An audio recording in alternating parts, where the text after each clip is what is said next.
It's so amazing to bring Black Watch back after 2 years, and we first did it in 2007, which it's hard to believe was 4 years ago, and they just happened to be in the neighborhood in Washington, and we had something open up, and it just felt like family, and seeing it again in Washington for me with a whole new cast, and the cast is so young, and then you realize that, you know, that's what the soldiers are, and with the troops coming home in July, it just felt like we had to have them back here. So thank you for coming back. Thanks for having us.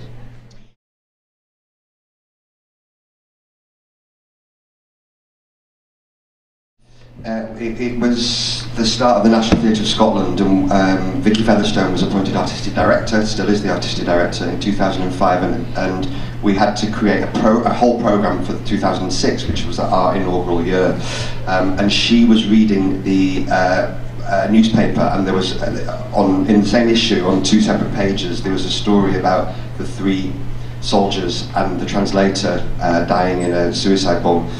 And in the same issue, there was a story about the fact that the Black Watch were being dissolved. They were being amalgamated into a Super Scottish regiment, and Vicky saw an irony in the fact that as they were out there dying, they were literally being dissolved as a company, and thought there was a great type of irony in that. So she, Gregory Burke and myself had worked together for a few years, and so she asked us to follow the story of the Black Watch. So we tried to get some of them to interview. Greg's from Fife, which is the catchment area. It's different to how you recruit your military here. It's very, very tribal in that people are recruited from one area, one geographic area, and Fife is for the Black Watch, Fife and Dundee. And Greg's from there, and we tried to get some soldiers to speak to us, and nobody would, because the Ministry of Defence was so sensitive, because it was such a controversial war, that they came down hard on everybody. So we were about to give up and say to Vicky, I don't think there's a show we can create here. And then Sophie came along. That's all true. We employed her, a researcher from TV, and we employed her for a week, and within 2 days she'd found 6 soldiers for us to speak to. Funny that, eh? And she set up for Greg to go and meet them one Sunday afternoon in a pub in Fife, and he turned up, and they were all dressed up expecting this beautiful girl from London, and they turned up in their best gear. But anyway, he eventually had a real rapport with them. They wouldn't be recorded. They'd all just left the army as well, and that's what was interested us. But they wouldn't be recorded. And Greg had to buy them pints of beer. So he would go to the bathroom between each pint and try and write down what we'd said. And his notes are amazing at the end, because there's just like. We've still got them, and then the rest is on stage.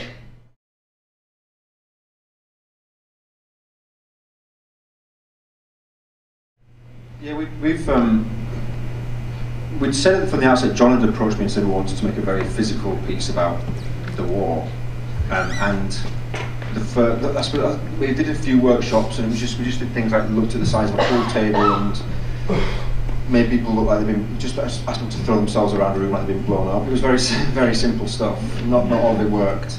And then, to be honest, the rehearsals were very, they were actually quite messy, but in a way that we just kind of tried to celebrate that, because the script was very, was all over the place. And that was kind of the intention for the show, to really go in there and have a devising session. The other thing I want to actually point out is that there was, the NTS, and John was very specific about it. The idea of a Black Watch was we found this incredible location in Edinburgh at the festival, and it was out like a hangar, and it was a concrete floor, and it was really dirty, and it was really gritty, and it was perfect. And the whole thing about Black Watch was we were encouraged to make the show that would only ever run for 3 weeks, because we would never tour, because it would never be able to go to other spaces.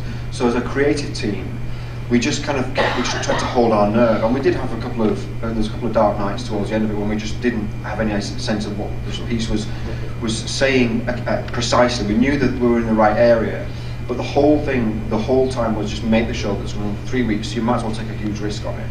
So everybody did, I think. So it was a brilliant rehearsal process, in that it just felt very liberating, it felt very free, and it felt quite anarchic in some ways, that we hadn't really made a piece like that. that we just thought it was going to be, just go for it, just go for this 3 weeks. And so this is you know, the irony then being that this is the show that all of us have kind of made our careers off the back of for the last 5 years.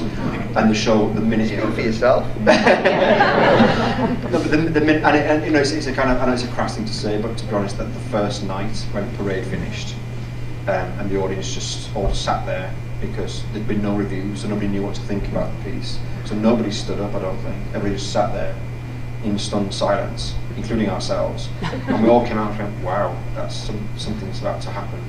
So it was, I know it's a very crass thing to say, but that is actually what happened that first night. It was the first time as well that fashion, which is the sequence where he goes through the uniforms and it tells the history of the Black Watch, it was the first time it had ever worked. Yeah, and the actors were taking bets about when we were going to cut it. In fact, the actors wanted us to cut it because they were so sick of bumping into each other. And Brian, the lead, was so sick of having a hat that was like that over his face. And things something would be trailing on the floor behind him. And that red carpet was just littered with bits of costume that had gone wrong. So it was like a car crash. The costume designer would turn up and go, I'm really sorry, I forgot about this bit. She said to me, historically specific, he's got to have these on. And then there was a day when she came into rehearsal and it was such a mess. She went, why didn't he just put the clothes on himself? At that point I wanted to kick her head in. The whole point, anyway, yes, but it was kind of, yes, opening night was fraught with lots of things that we'd never actually seen happen correctly, and we'd shout at them for 6 weeks.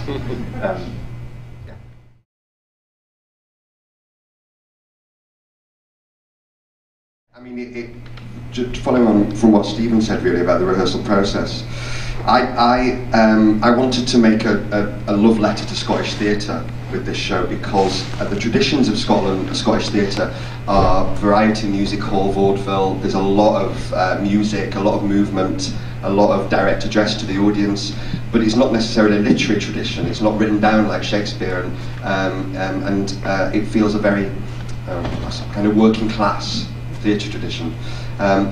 I'd been to see the Edinburgh Military Tattoo years when I first moved to Edinburgh, and it was really strange. It happens every year at Edinburgh Castle during the Edinburgh Festival, and they put 2 seating banks down either side of an esplanade, and they invite armies from all around the world to come and march up and down. It's really weird, and it sells out in like 3 seconds. It's every year. It's really odd, and I went and I was like, this is really odd. These boys are going out and kill, and then they're walking up and down like they're on a catwalk or something. So I wanted that to be the format for the show, that there was a lot of music and spectacle and stuff. And so that's why I'd asked Stephen and David to work with me. But the rehearsal kind of process was quite complicated because me and Greg kept saying it's not about anything, because whenever you said to the soldiers, just like the writer's experience is in the show, how does it feel when they're like, it's all right, it's a job. I do apologise for my Scottish accent. I'll get told off later. And they would just say it's a job, and so they couldn't communicate their kind of their emotions and feelings about it. But the main guy. And Gregory refused to put words in their mouth. What is so amazing about it, he's so loyal to them. He said, I'm not putting politics into their mouths and words they wouldn't say. So I was like, well, it's not about anything. And then the main guy that we spoke to, who Cammy's based on, gave us his photographs, all the photographs he'd taken in Basra and Dogwood. And one caught mine and Stephen's eye, and it was a photograph of his best friend sat in the back of a wagon. The tank sat in the back of a wagon, and he was reading a bluey, what they call an airmail letter, and all the others like that, whoa, and his face is absolutely transported somewhere else. And Stephen the next day said, let me just do an exercise. So he got all the boys to write a letter to themselves from a loved one, and then he got them to develop their own sign language, and just played a bit of music underneath it, and he scattered them around the stage. We didn't know what the sign language was. We had no idea. It wasn't allowed to be literal. And I think me and Greg were probably arguing about something in a corner. And I remember turning around and Stephen said, have a look at this. And suddenly, exactly what you saw, and with the music exactly the same, they did blues, and I was like, that's the show. That's how you get into them. You get into them through music and movement, not words. And suddenly it all lifted off.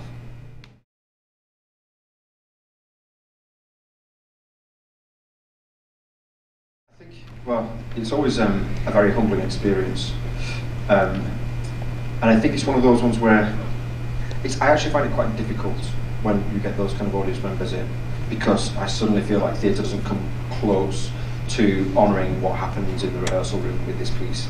You know, just like John said, we had this guy's camera and all these images of the war, and you can try your hardest, but ultimately those people have been somewhere that you can't ever imagine. And they, you know, I'm not saying they've had horrific experiences; they've just been somewhere that we haven't. And you know, this actually the NTS have been very good, and they've documented, you know, families of soldiers coming to see the show, and afterwards, you know, they're very, very emotional about the piece, and they're very teary about it. And it's quite an odd experience, because you, in some way, you are happy that they've come and endorsed the show, but it's an upsetting experience for them to see it. So it's a double-edged sword. And I suppose the other thing is, I think there's something about, it's interesting, I think if somebody really objected to the show, we wouldn't be told about it. Certainly that hasn't happened, is what I'd say. We haven't had somebody in the bar afterwards, at least to my knowledge, objecting to the show. It was your mum. Yeah, she's a different story. You know, it's always a very, you know, it's a deal. You know, you make a piece like this and you take on a huge responsibility. And if I thought about it too much, I probably wouldn't want to work on a piece like this ever. And in some ways, you almost have to just trust that. You know, we were very well resourced by NTS. We had a couple of guys that came in to speak about, you know, their lives in the military. We had a drill sergeant come in. We did loads of homework. John made sure that the room was awash with kind of laptops and YouTubes and documentation and footage and reports and TV shows and translations of radio shows. I mean, the room was awash with detail and precision about what these people are like and what they experience. So the best you can do is to take all of that, every single scrap of it, and do your absolute best to stay true to them, not to ourselves as artists, because ultimately, it's not about us. Yeah, it's a privilege to tell their story, isn't it? And I mean, with Glen Rothes, which is where this cast have performed as well. That was the second time we'd been there, and the first time that's where two of the soldiers that died are from, and their families came. And I mean, we were very sensitive because the press wanted to do big stories about it. You know, the kind of mother of the boy that died, and he's the actor, and I was just like, absolutely no way. I'm not getting photographed meeting, you know, or having the actors do that. But I did meet her afterwards, and it was an honour to meet her. And she, you know, we changed the names of everybody. It was definitely their story, but Greg chose all the names like Fraz and Cammy are based on the names of the clans that originally formed the Black Watch. So we changed all their names. But she came up and she said. And he looks nothing. The actor who was playing him in that production looked nothing like him at all. But she came up to me and said, "Thank you." She said, "You've cast someone just like him. He looks exactly like him." And she said, "And thank you for giving me my boy back for 2 hours." And that just beyond belief, really. As Stephen says, you know, we've got no idea.